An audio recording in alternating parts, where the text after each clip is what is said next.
kagwapon, wala gani sa ka-eskwela. Adi ha.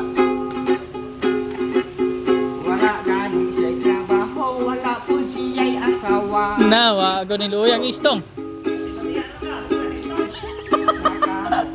Nakahukom, manimpala na rin taon siya. Ayate na.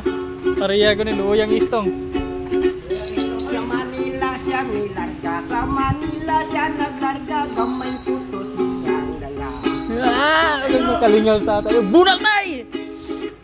Sa Manila is water ang Pinoy anan niya. Luyang istong.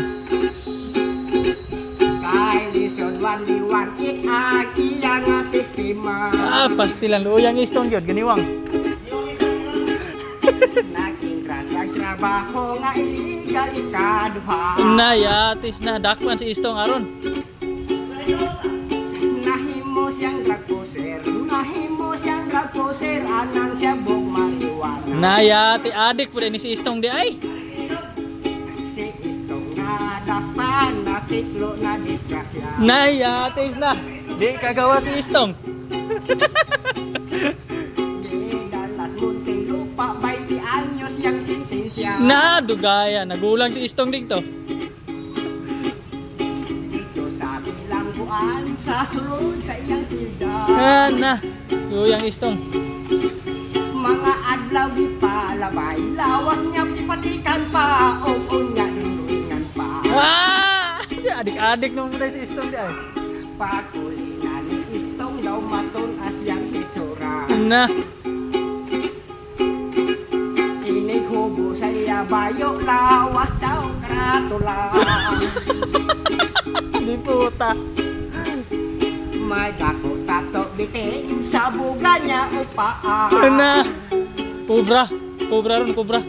Sa likod may agila, sa dughan adunay krus, may ginoong na dupa. Yatis. Bad boy nga. Maginoo nga bad boy. Kapait di ay kung mabilanggo ka. Ginawa na. Luoy kay mo nang di yun magpabilanggo. Bilanggo sa gugma. Sa trabaho, walay mo dawat kay lagi na priso ka. Na ya. Luyang istong. Di na kasulod trabaho. Gusto siya manginguhaan ng dalagang maestra. Na. Mangingo. Yawad. So, grabe yung punay si istong. Mga sawa magmaestra. Langgod siya ug makita niyang tato sa kalawasan niya. Diha makalingaw.